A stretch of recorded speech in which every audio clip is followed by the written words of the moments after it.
नमस्कार, आप देख रहे हैं आज तक और आपके साथ मैं हूं शशि तुषार शर्मा। आदर्श घोटाले में आरोपी अशोक चौहान के दाग बीजेपी में शामिल होने के बाद क्या इतनी तेजी से धुले कि उन्हें राज्यसभा चुनाव में महाराष्ट्र से अपना आदर्श उम्मीदवार बीजेपी ने बना लिया। जिस परिवारवाद और भ्रष्टाचार की लकीर खींचकर चुनाव में विरोधियों को बीजेपी घेरती है, उसी लकीर के कटघरे में खड़े रहे नाम अशोक चौहान। बीजेपी में भर्ती के बाद पद पाने वाले सबसे तेज नेता हैं, जिनके पिता मुख्यमंत्री रहे, जो खुद महाराष्ट्र के मुख्यमंत्री बने, जिन पर महाराष्ट्र के सबसे बड़े आदर्श घोटाले का आरोप लगा। वो अशोक चौहान महाराष्ट्र में चट भर्ती पट राज्यसभा सीट के सबसे आदर्श उम्मीदवार बीजेपी में मान लिए गए। मुझे खुशी है कि आज भाजपा के इस लिस्ट में मुझे यहां पर स्थान मिला है। मैं देश के प्रधानमंत्री श्री नरेंद्र मोदी जी, देश के गृह मंत्री अमित शाह जी, राष्ट्रीय अध्यक्ष भाजपा के श्री जेपी नड्डा जी और महाराष्ट्र के उप मुख्यमंत्री देवेंद्र फडणवीस जी और महाराष्ट्र भाजपा के अध्यक्ष श्री बावनकुळे जी, इन सब का मैं तहे दिल से शुक्रिया अदा करना चाहूंगा। जिनका शुक्रिया अशोक चौहान करते हैं, वही आदर्श घोटाले में आरोपी अशोक का बायोडेटा कैसे बताते रहे, सुनिए। यहां महाराष्ट्र में इन लोगों ने किस तरह एक आदर्श सोसाइटी बनाने की कोशिश की थी, शहीदों के परिवार को धोखा दिया था। इससे तो नांदेड़ और पूरा भारत भली भांति परिचित है। जो देवेंद्र फडणवीस बीजेपी में एंट्री की पर्ची काटकर चौहान को दे चुके हैं, उन्हीं पर चुन चुन कर भ्रष्टाचार के आरोप में वार होते रहे। विकास करू शकत नाही याचं कारण तुम्ही बघा, ते लीडर नाही आहेत, अशोकराव लीडर नाही आहेत, अशोकराव डीलर आहेत। तो अब क्या अशोक चौहान लीडर हो गए, जिन्हें घोटाले का डीलर महाराष्ट्र में बीजेपी बताती रही?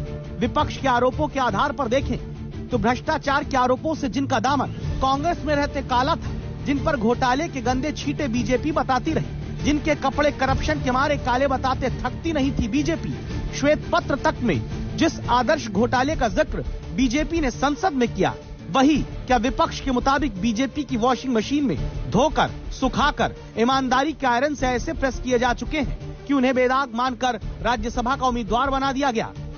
दागी नेताओं का अगर कोर्ट में वो सिद्ध हो जाता है कि दागी ये इनको भ्रष्टाचार का दाग लगा हुआ है, आरोप होते हैं, प्रत्यारोप होते हैं, उनके ऊपर कोई एफआईआर हो जाता है, लेकिन आखिरी में एक व्यवस्था है, न्याय व्यवस्था, जहां पर उनको डिसाइड किया जाता है कि ये दोष है या नहीं दोष है।